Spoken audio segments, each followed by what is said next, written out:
Peristiwa pertempuran Solo tanggal 7 sampai 10 Agustus 1949. Hasil perundingan formal antara pemerintah Republik Indonesia dengan pemerintah Belanda menghasilkan penghentian tembak-menembak antara TNI dan para pejuang di satu pihak melawan tentara Belanda. Atas dasar itu, maka Presiden, Panglima Tertinggi Angkatan Perang Republik Indonesia, dan Wakil Tinggi Mahkota Belanda, Dr. LJM Beil, sebagai Panglima Angkatan Perang Belanda di Indonesia, memerintahkan pasukannya masing-masing untuk meletakkan senjata.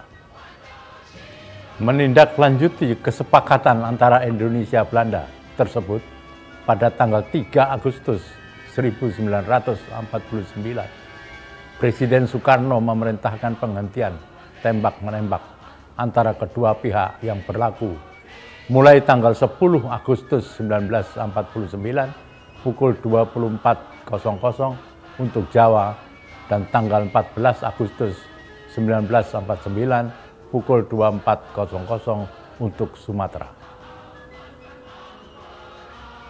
Selanjutnya, Panglima Besar Sudirman mengeluarkan radiogram nomor 104 X12 radiogram 49 kepada seluruh kesatuan TNI sebagai perintah pelaksanaan tentang berlakunya perintah penghentian tembak-menembak.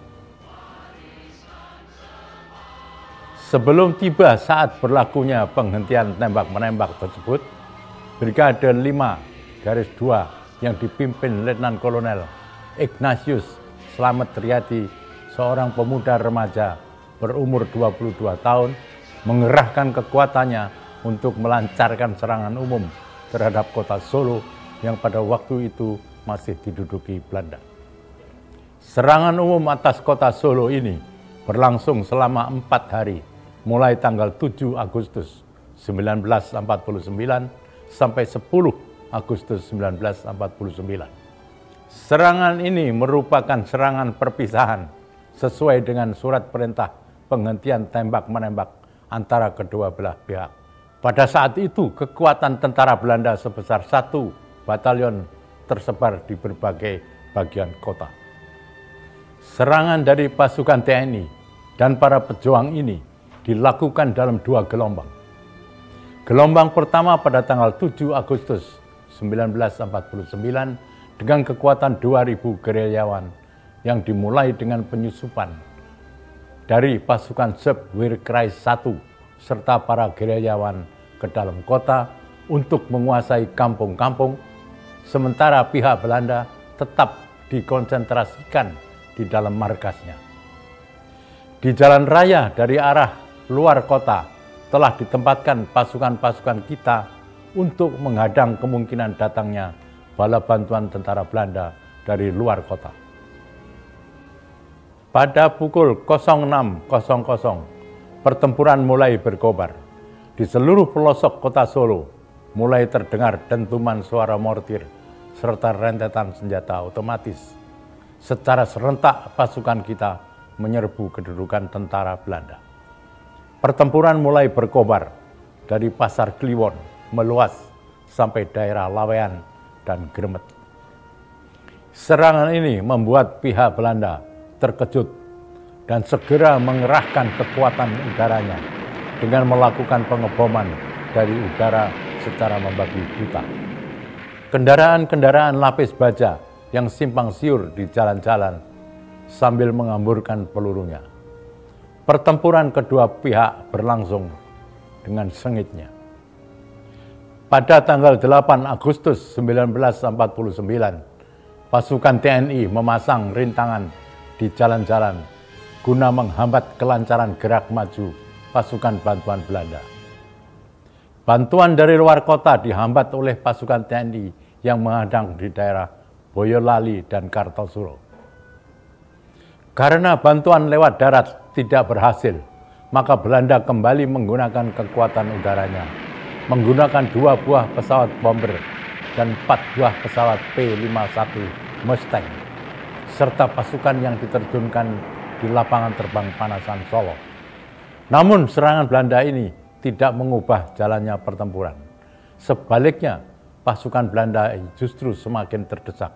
Hampir seluruh kota Solo dikuasai oleh TNI dan para pejuang.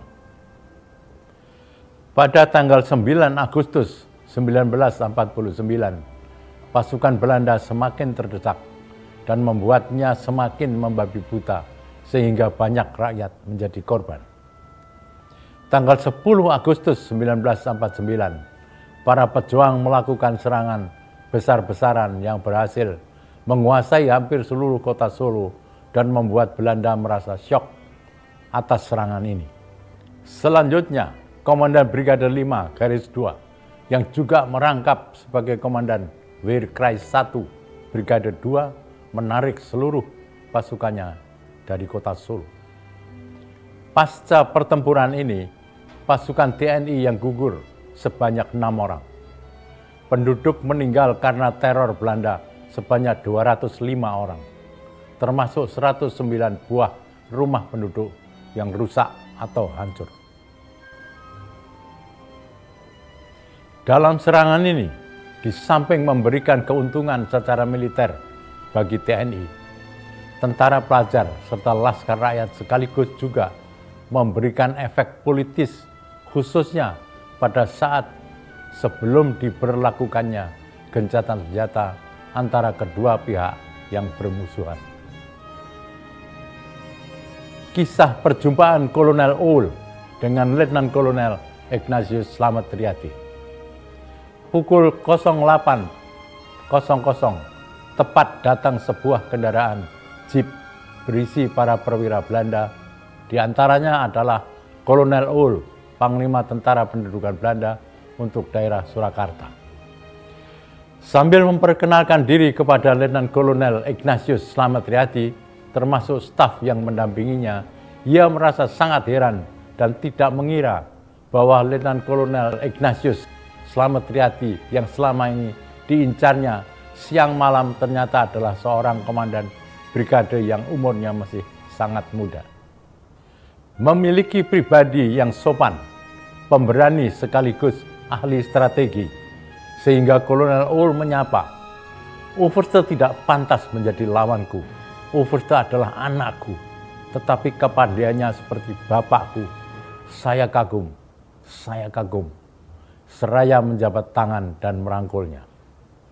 Selanjutnya juga mengatakan, "Ik heb beter een sportieve vijand dan een valse vriend." Saya lebih senang mempunyai musuh yang sportif daripada mempunyai teman yang palsu. Kolonel Uhl, seorang veteran Perang Dunia Kedua, yang umurnya jauh lebih tua dihadapi Slamet Riyadi dengan sikap yang sopan. Perundingan pertama dilakukan di depan Wisma Banowati, sebelah selatan perempatan Baron, tetapi gagal karena tidak adanya peta yang akurat. Karena itu, Kolonel Uhl mengusulkan agar perundingan dilakukan di headquarters-nya yang terletak di depan stasiun Sriwedari, sekarang markas Kodim Kota Surakarta. Usul ini disetujui. Selama perundingan berlangsung di dalam markas Belanda, para anggota kesatuan bersenjata kita tetap bersiaga di sekitar gedung tempat berlangsungnya perundingan. Pada perundingan tersebut, pihak tentara Belanda mengajukan beberapa syarat, tetapi Letnan Kolonel Ignatius Slamet Riyadi selaku Komandan Wehrkreis 1 tetap konsisten dan tegas pada sikapnya semula. Penyerahan kekuasaan kota Solo dari pihak tentara Belanda kepada pihak Republik Indonesia akhirnya dilakukan secara bertahap dan disaksikan oleh Komandan Wehrkreis 1 beserta stafnya.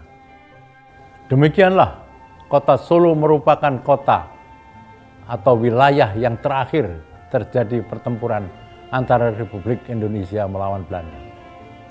Selanjutnya diadakanlah acara serah terima kekuasaan yang dilakukan dengan suatu upacara penandatanganan perjanjian penyerahan kekuasaan antara pihak Belanda yang diwakili oleh Kolonel Uhl dengan pihak Republik Indonesia yang diwakili oleh Letnan Kolonel Ignatius Slamet Riyadi pada tanggal 12 November 1949 bertempat di Stadion Sriwedari. Pada upacara tersebut dilakukan penurunan bendera Belanda merah putih biru oleh seorang tentara Belanda dan pengibaran bendera merah putih yang dilakukan oleh Sri Mulyono Herlambang dari SA-CSA mewakili seluruh kesatuan bersenjata yang bergerak di wilayah Wirkrais 1. Demikianlah pertempuran di kota Solo ini mengakhiri konflik fisik antara Belanda dengan Indonesia secara keseluruhan. Bagi bangsa Indonesia, tanggal 10 Agustus diperingati sebagai Hari Veteran Nasional. Veteran pejuang kemerdekaan.